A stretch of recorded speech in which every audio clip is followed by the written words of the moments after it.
Episode 11. The Adventure of the BERYL Coronet.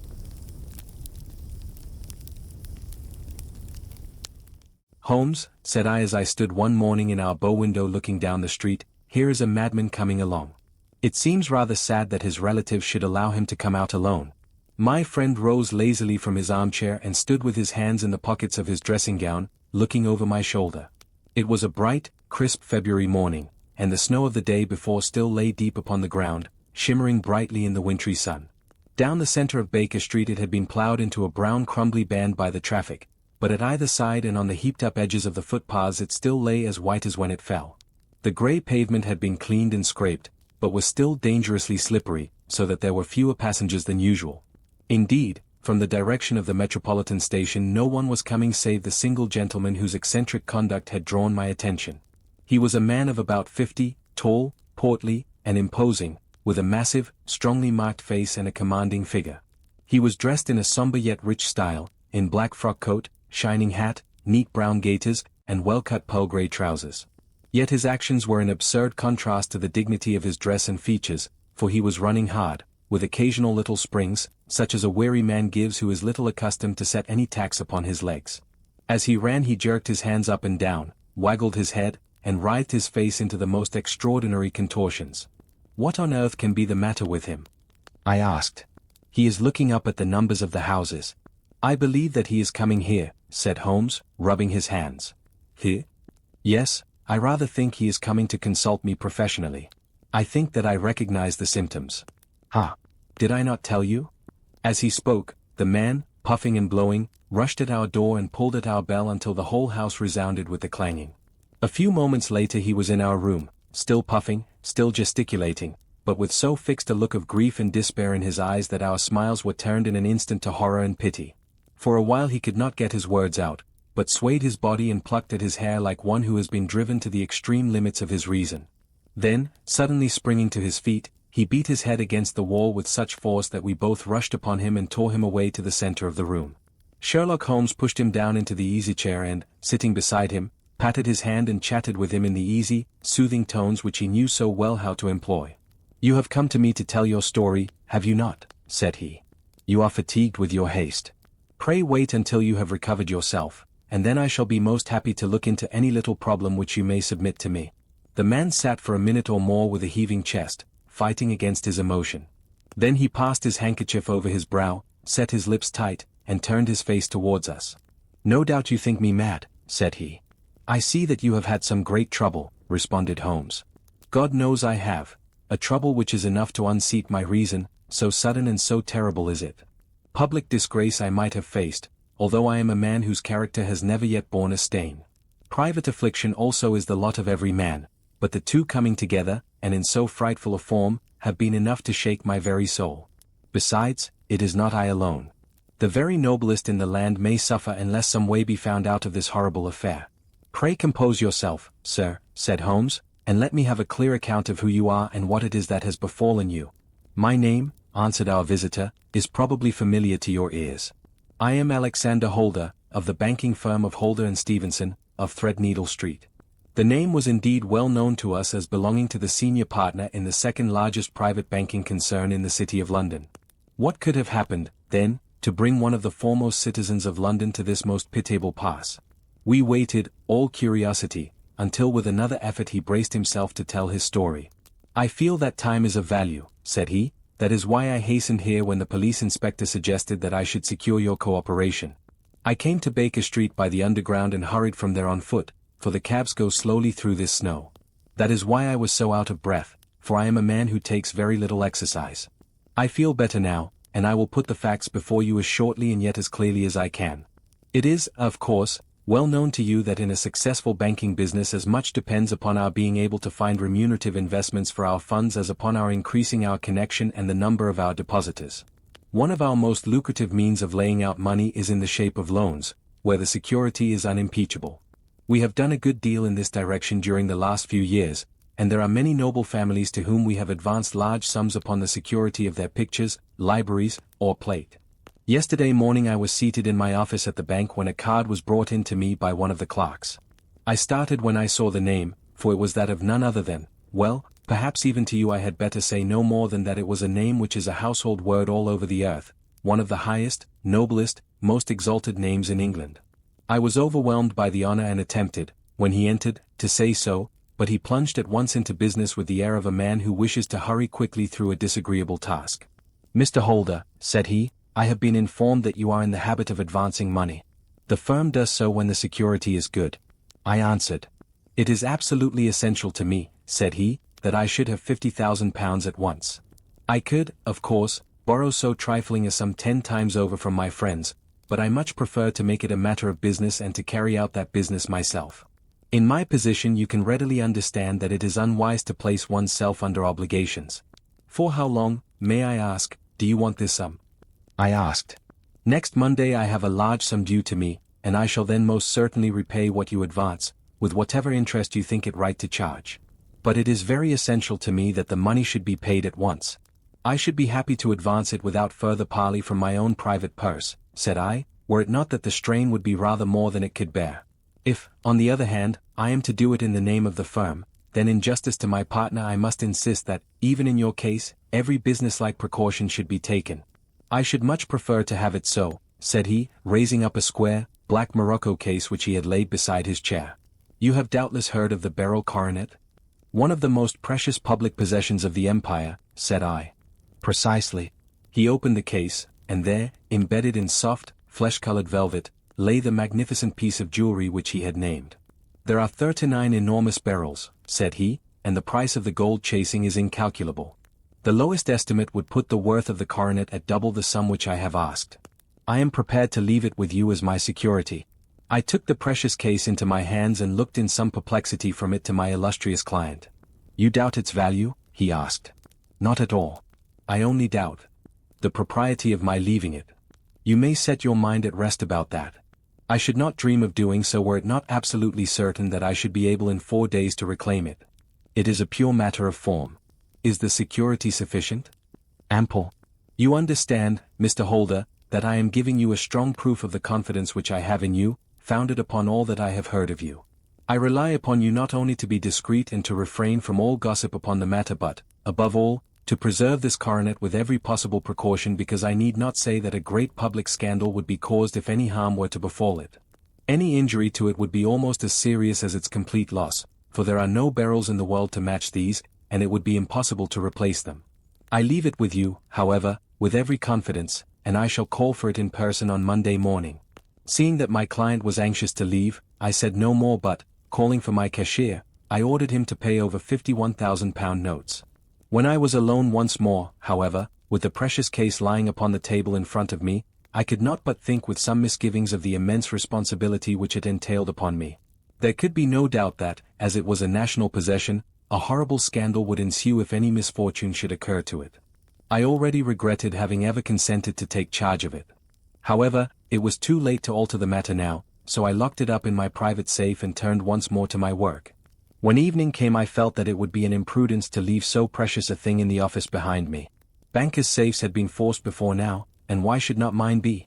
If so, how terrible would be the position in which I should find myself.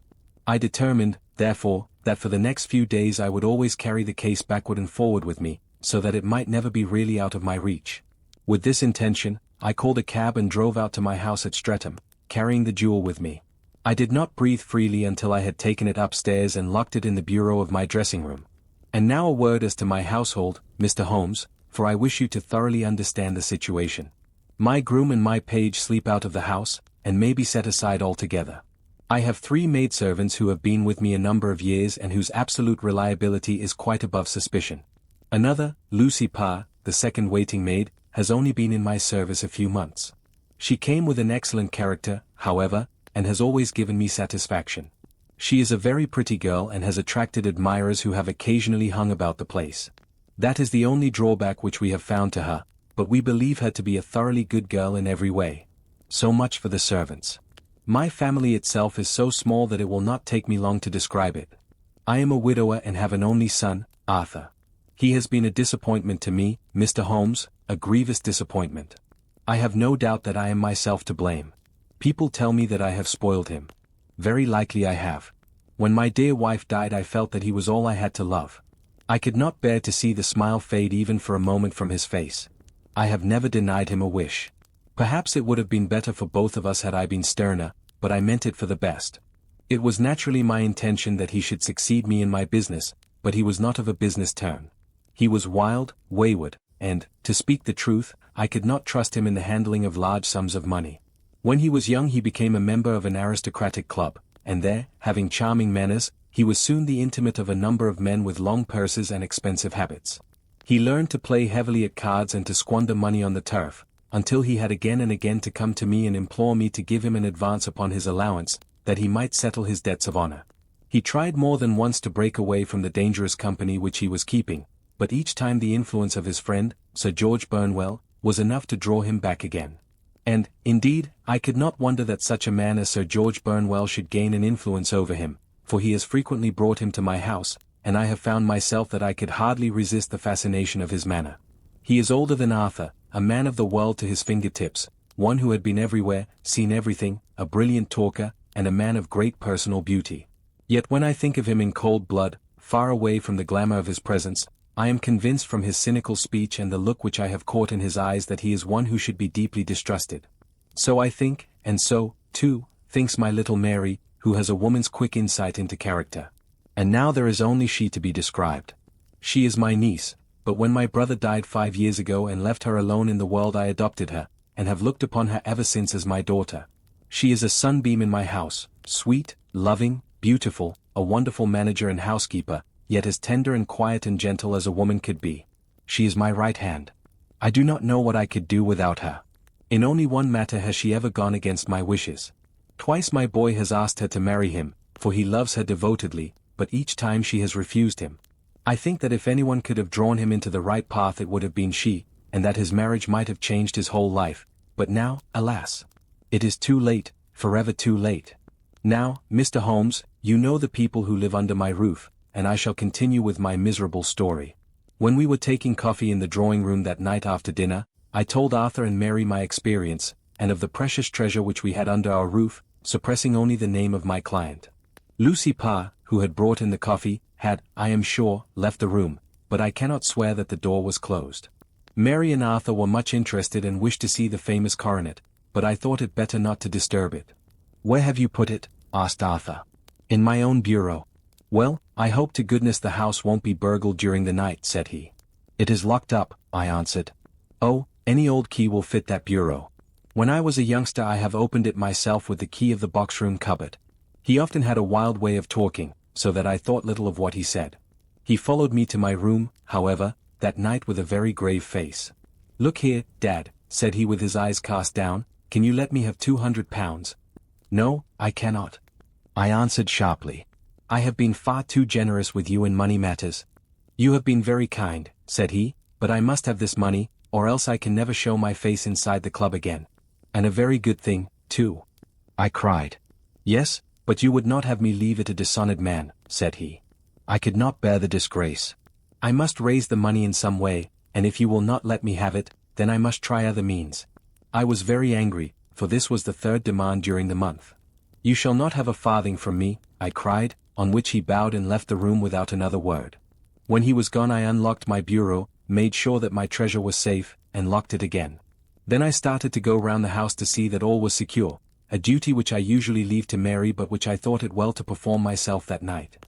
As I came down the stairs I saw Mary herself at the side window of the hall, which she closed and fastened as I approached.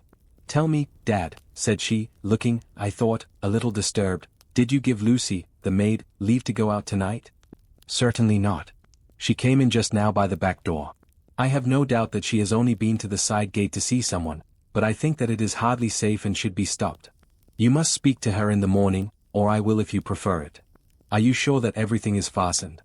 "Quite sure, Dad." "Then, good night." I kissed her and went up to my bedroom again, where I was soon asleep. I am endeavoring to tell you everything, Mr. Holmes, which may have any bearing upon the case, but I beg that you will question me upon any point which I do not make clear. On the contrary, your statement is singularly lucid. I come to a part of my story now in which I should wish to be particularly so. I am not a very heavy sleeper, and the anxiety in my mind tended, no doubt, to make me even less so than usual. About 2 in the morning, then, I was awakened by some sound in the house. It had ceased ere I was wide awake, but it had left an impression behind it as though a window had gently closed somewhere. I lay listening with all my ears. Suddenly, to my horror, there was a distinct sound of footsteps moving softly in the next room. I slipped out of bed, all palpitating with fear, and peeped round the corner of my dressing-room door. "Arthur!" I screamed, "You villain! You thief! How dare you touch that coronet?" The gas was half up, as I had left it, and my unhappy boy, dressed only in his shirt and trousers, was standing beside the light, holding the coronet in his hands. He appeared to be wrenching at it, or bending it with all his strength. At my cry he dropped it from his grasp and turned as pale as death. I snatched it up and examined it. One of the gold corners, with 3 of the beryls in it, was missing. "You blackguard!" I shouted, beside myself with rage. "You have destroyed it. You have dishonored me forever. Where are the jewels which you have stolen?" "Stolen?" he cried. "Yes, thief!" I roared, shaking him by the shoulder. "There are none missing." "There cannot be any missing," said he. "There are 3 missing. And you know where they are.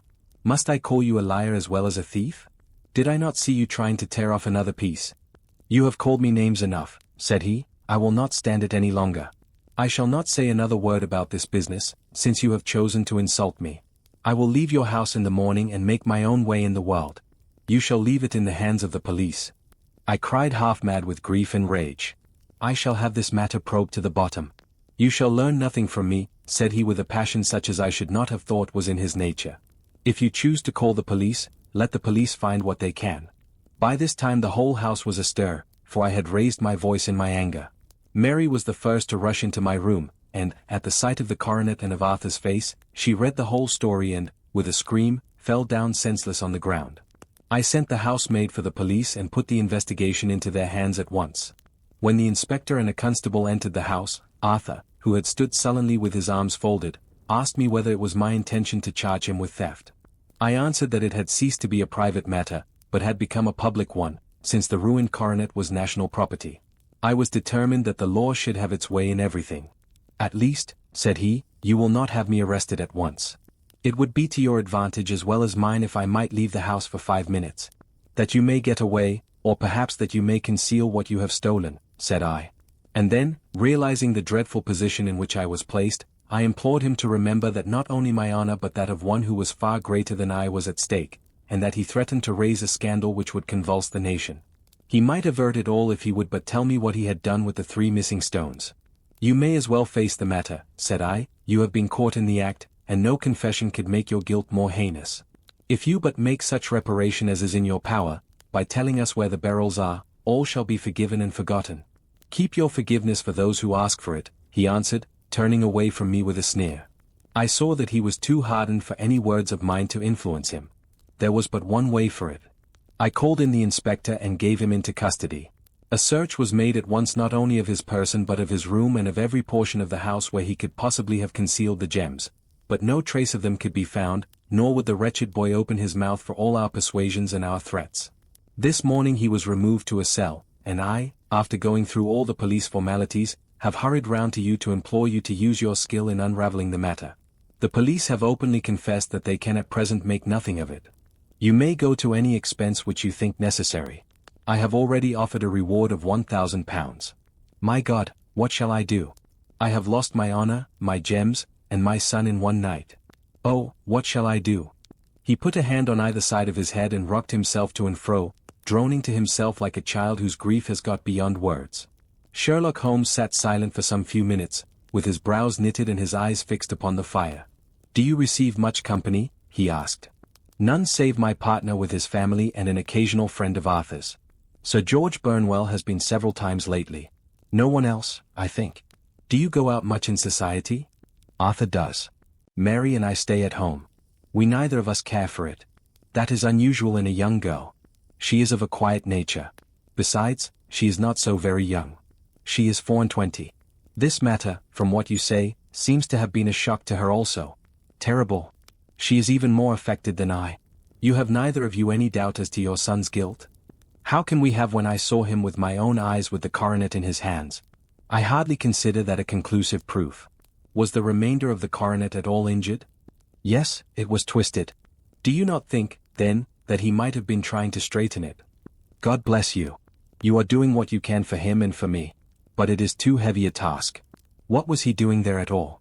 If his purpose were innocent, why did he not say so? Precisely. And if it were guilty, why did he not invent a lie? His silence appears to me to cut both ways. There are several singular points about the case. What did the police think of the noise which awoke you from your sleep? They considered that it might be caused by Arthur's closing his bedroom door. A likely story. As if a man bent on felony would slam his door so as to wake a household. What did they say, then, of the disappearance of these gems? They are still sounding the planking and probing the furniture in the hope of finding them. Have they thought of looking outside the house? Yes, they have shown extraordinary energy. The whole garden has already been minutely examined. Now, my dear sir, said Holmes, is it not obvious to you now that this matter really strikes very much deeper than either you or the police were at first inclined to think? It appeared to you to be a simple case, to me it seems exceedingly complex. Consider what is involved by your theory.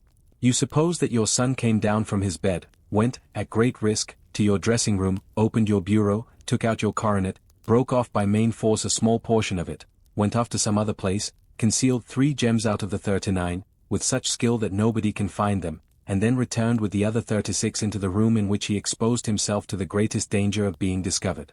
I ask you now, is such a theory tenable?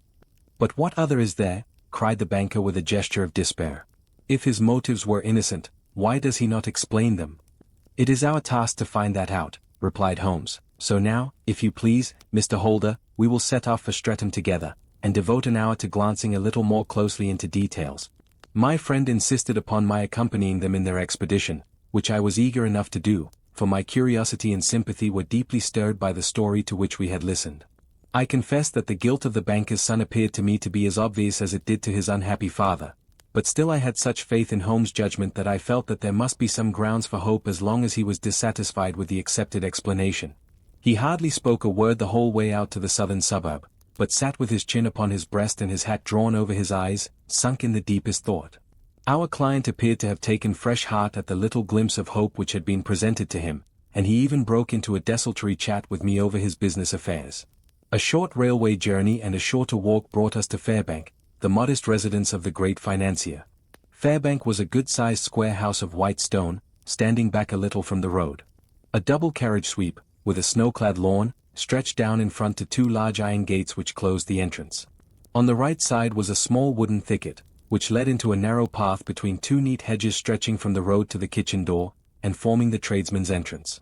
On the left ran a lane which led to the stables, and was not itself within the grounds at all, being a public, though little used, thoroughfare. Holmes left us standing at the door and walked slowly all round the house, across the front, down the tradesman's path, and so round by the garden behind into the stable lane. So long was he that Mr. Holder and I went into the dining room and waited by the fire until he should return. We were sitting there in silence when the door opened and a young lady came in. She was rather above the middle height, slim, with dark hair and eyes, which seemed the darker against the absolute pallor of her skin. I do not think that I have ever seen such deadly paleness in a woman's face. Her lips, too, were bloodless, but her eyes were flushed with crying.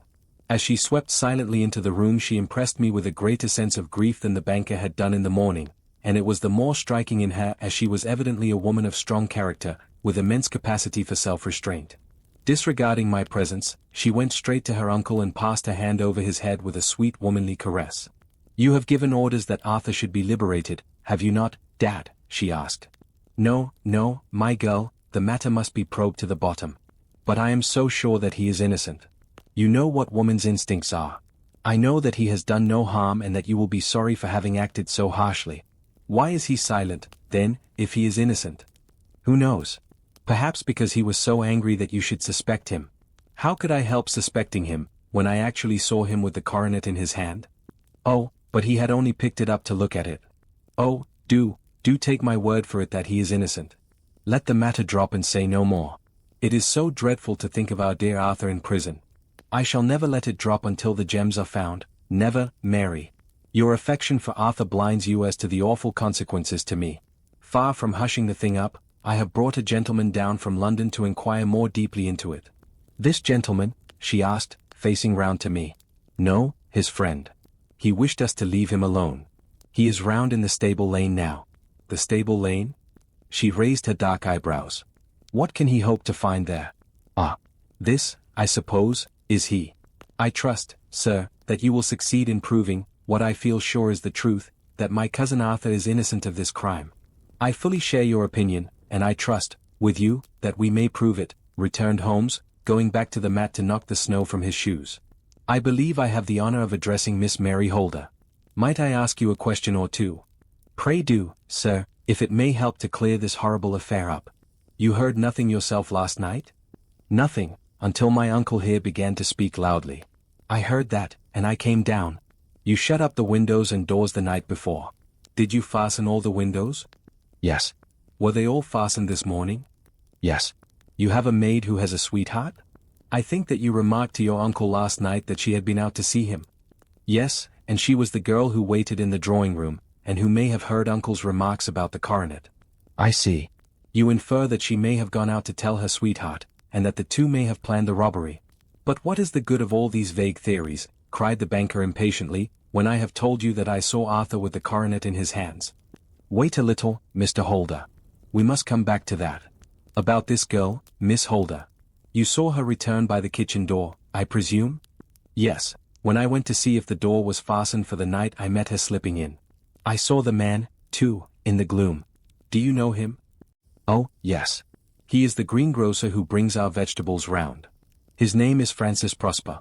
He stood, said Holmes, to the left of the door, that is to say, farther up the path than is necessary to reach the door?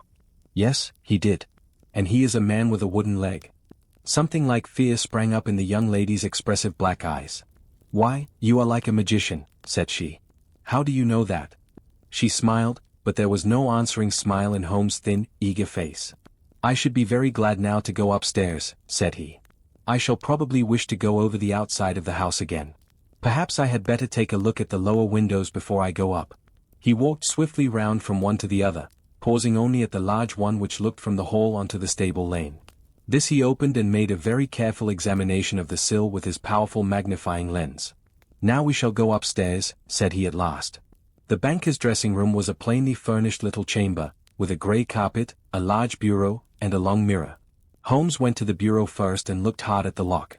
Which key was used to open it? He asked. That which my son himself indicated, that of the cupboard of the lumber room. Have you it here? That is it on the dressing table. Sherlock Holmes took it up and opened the bureau. It is a noiseless lock, said he. It is no wonder that it did not wake you. This case, I presume, contains the coronet. We must have a look at it. He opened the case, and taking out the diadem he laid it upon the table. It was a magnificent specimen of the jeweller's art, and the 36 stones were the finest that I have ever seen. At one side of the coronet was a cracked edge, where a corner holding 3 gems had been torn away. Now, Mr. Holder, said Holmes, here is the corner which corresponds to that which has been so unfortunately lost. Might I beg that you will break it off? The banker recoiled in horror. I should not dream of trying, said he. Then I will. Holmes suddenly bent his strength upon it, but without result. I feel it give a little, said he, but, though I am exceptionally strong in the fingers, it would take me all my time to break it. An ordinary man could not do it. Now, what do you think would happen if I did break it, Mr. Holder? There would be a noise like a pistol shot. Do you tell me that all this happened within a few yards of your bed and that you heard nothing of it? I do not know what to think. It is all dark to me. But perhaps it may grow lighter as we go. What do you think, Miss Holder? I confess that I still share my uncle's perplexity. Your son had no shoes or slippers on when you saw him. He had nothing on save only his trousers and shirt. Thank you. We have certainly been favored with extraordinary luck during this inquiry, and it will be entirely our own fault if we do not succeed in clearing the matter up. With your permission, Mr. Holder, I shall now continue my investigations outside. He went alone, at his own request, for he explained that any unnecessary footmarks might make his task more difficult. For an hour or more he was at work, returning at last with his feet heavy with snow and his features as inscrutable as ever. I think that I have seen now all that there is to see, Mr. Holder, said he. I can serve you best by returning to my rooms. But the gems, Mr. Holmes? Where are they? I cannot tell. The banker wrung his hands. I shall never see them again, he cried. And my son? You give me hopes? My opinion is in no way altered. Then, for God's sake, what was this dark business which was acted in my house last night? If you can call upon me at my Baker Street rooms tomorrow morning between 9 and 10, I shall be happy to do what I can to make it clearer. I understand that you give me carte blanche to act for you, provided only that I get back the gems, and that you place no limit on the sum I may draw. I would give my fortune to have them back. Very good. I shall look into the matter between this and then. Goodbye. It is just possible that I may have to come over here again before evening. It was obvious to me that my companion's mind was now made up about the case, although what his conclusions were was more than I could even dimly imagine. Several times during our homeward journey I endeavored to sound him upon the point, but he always glided away to some other topic, until at last I gave it over in despair. It was not yet 3 when we found ourselves in our rooms once more. He hurried to his chamber and was down again in a few minutes dressed as a common loafer. With his collar turned up, his shiny, seedy coat, his red cravat, and his worn boots, he was a perfect sample of the class. "I think that this should do," said he, glancing into the glass above the fireplace. "I only wish that you could come with me, Watson, but I fear that it won't do. I may be on the trail in this matter, or I may be following a will-o'-the-wisp, but I shall soon know which it is. I hope that I may be back in a few hours." He cut a slice of beef from the joint upon the sideboard, sandwiched it between 2 rounds of bread, and thrusting this rude meal into his pocket he started off upon his expedition. I had just finished my tea when he returned, evidently in excellent spirits, swinging an old elastic-sided boot in his hand. He chucked it down into a corner and helped himself to a cup of tea. "I only looked in as I passed," said he. "I am going right on." "Where to?" "Oh, to the other side of the West End. It may be some time before I get back. Don't wait up for me in case I should be late. How are you getting on?" "Oh, so-so. Nothing to complain of. I have been out to Streatham since I saw you last, but I did not call at the house. It is a very sweet little problem, and I would not have missed it for a good deal. However, I must not sit gossiping here, but must get these disreputable clothes off and return to my highly respectable self." I could see by his manner that he had stronger reasons for satisfaction than his words alone would imply. His eyes twinkled, and there was even a touch of color upon his sallow cheeks. He hastened upstairs, and a few minutes later I heard the slam of the hall door, which told me that he was off once more upon his congenial hunt. I waited until midnight, but there was no sign of his return, so I retired to my room. It was no uncommon thing for him to be away for days and nights on end when he was hot upon a scent, so that his lateness caused me no surprise. I do not know at what hour he came in, but when I came down to breakfast in the morning there he was with a cup of coffee in one hand and the paper in the other, as fresh and trim as possible. "You will excuse my beginning without you, Watson," said he, "but you remember that our client has rather an early appointment this morning." "Why, it is after 9 now," I answered. "I should not be surprised if that were he. I thought I heard a ring." It was, indeed, our friend the financier. I was shocked by the change which had come over him, for his face, which was naturally of a broad and massive mold, was now pinched and fallen in, while his hair seemed to me at least a shade whiter. He entered with a weariness and lethargy which was even more painful than his violence of the morning before, and he dropped heavily into the armchair which I pushed forward for him. "I do not know what I have done to be so severely tried," said he. "Only 2 days ago I was a happy and prosperous man, without a care in the world. Now I am left to a lonely and dishonored age. One sorrow comes close upon the heels of another. My niece, Mary, has deserted me." "Deserted you?" "Yes. Her bed this morning had not been slept in, her room was empty, and a note for me lay upon the hall table. I had said to her last night, in sorrow and not in anger, that if she had married my boy all might have been well with him. Perhaps it was thoughtless of me to say so. It is to that remark that she refers in this note. My dearest uncle, I feel that I have brought trouble upon you, and that if I had acted differently this terrible misfortune might never have occurred. I cannot, with this thought in my mind, ever again be happy under your roof, and I feel that I must leave you forever. Do not worry about my future, for that is provided for, and, above all, do not search for me, for it will be fruitless labor and an ill service to me. In life or in death, I am ever your loving Mary." What could she mean by that note, Mr. Holmes? Do you think it points to suicide? No, nothing of the kind. It is perhaps the best possible solution. I trust, Mr. Holder, that you are nearing the end of your troubles. "Ah, you say so. You have heard something, Mr. Holmes, you have learned something. Where are the gems? You would not think £1,000 apiece an excessive sum for them?" "I would pay 10. That would be unnecessary. 3,000 will cover the matter. And there is a little reward, I fancy.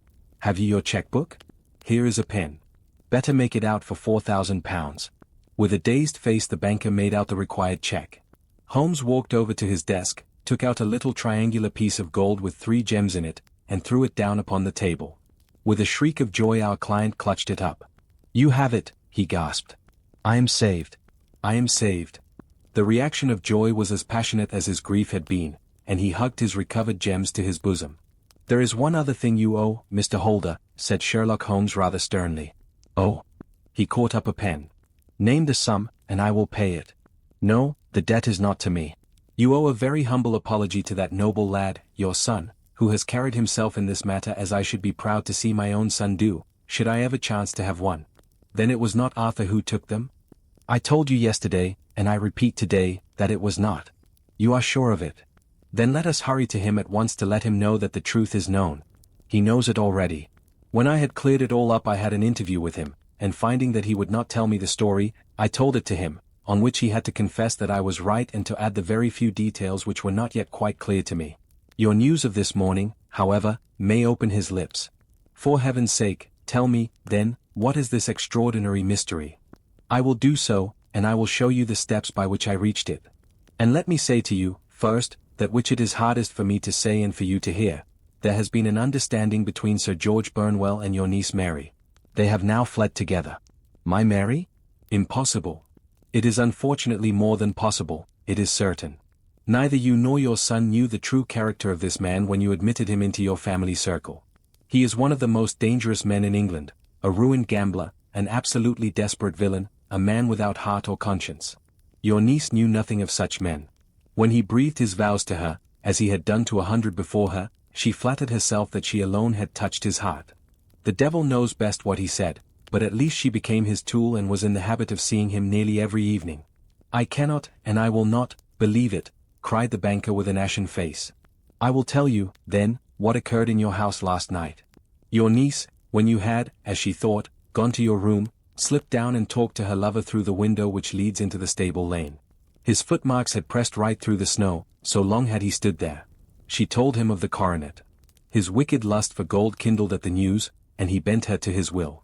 I have no doubt that she loved you, but there are women in whom the love of a lover extinguishes all other loves, and I think that she must have been one. She had hardly listened to his instructions when she saw you coming downstairs, on which she closed the window rapidly and told you about one of the servants' escapade with her wooden-legged lover, which was all perfectly true. Your boy, Arthur, went to bed after his interview with you, but he slept badly on account of his uneasiness about his club debts. In the middle of the night he heard a soft tread pass his door, so he rose and, looking out, was surprised to see his cousin walking very stealthily along the passage until she disappeared into your dressing-room. Petrified with astonishment, the lad slipped on some clothes and waited there in the dark to see what would come of this strange affair. Presently she emerged from the room again, and in the light of the passage lamp your son saw that she carried the precious coronet in her hands. She passed down the stairs, and he, thrilling with horror, ran along and slipped behind the curtain near your door, whence he could see what passed in the hall beneath. He saw her stealthily open the window, hand out the coronet to someone in the gloom, and then closing it once more hurry back to her room, passing quite close to where he stood hid behind the curtain. As long as she was on the scene he could not take any action without a horrible exposure of the woman whom he loved. But the instant that she was gone he realized how crushing a misfortune this would be for you, and how all-important it was to set it right.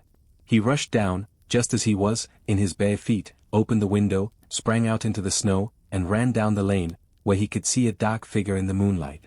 Sir George Burnwell tried to get away, but Arthur caught him, and there was a struggle between them, your lad tugging at one side of the coronet, and his opponent at the other. In the scuffle, your son struck Sir George and cut him over the eye.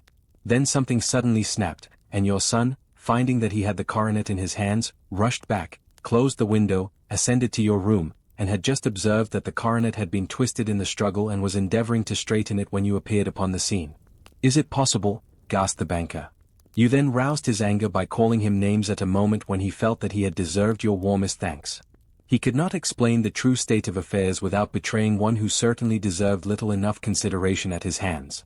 He took the more chivalrous view, however, and preserved her secret. "And that was why she shrieked and fainted when she saw the coronet," cried Mr. Holder. "Oh, my God! What a blind fool I have been! And his asking to be allowed to go out for 5 minutes. The dear fellow wanted to see if the missing piece were at the scene of the struggle. How cruelly I have misjudged him. When I arrived at the house, continued Holmes, I at once went very carefully round it to observe if there were any traces in the snow which might help me. I knew that none had fallen since the evening before, and also that there had been a strong frost to preserve impressions. I passed along the tradesman's path, but found it all trampled down and indistinguishable. Just beyond it, however, at the far side of the kitchen door, a woman had stood and talked with a man, whose round impressions on one side showed that he had a wooden leg. I could even tell that they had been disturbed, for the woman had run back swiftly to the door, as was shown by the deep toe and light heel marks, while wooden leg had waited a little and then had gone away. I thought at the time that this might be the maid and her sweetheart, of whom you had already spoken to me, and inquiry showed it was so. I passed round the garden without seeing anything more than random tracks, which I took to be the police, but when I got into the stable lane a very long and complex story was written in the snow in front of me. There was a double line of tracks of a booted man, and a second double line which I saw with delight belonged to a man with naked feet. I was at once convinced from what you had told me that the latter was your son. The first had walked both ways, but the other had run swiftly, and as his tread was marked in places over the depression of the boot, it was obvious that he had passed after the other. I followed them up and found they led to the hall window, where Boots had worn all the snow away while waiting. Then I walked to the other end, which was 100 yards or more down the lane.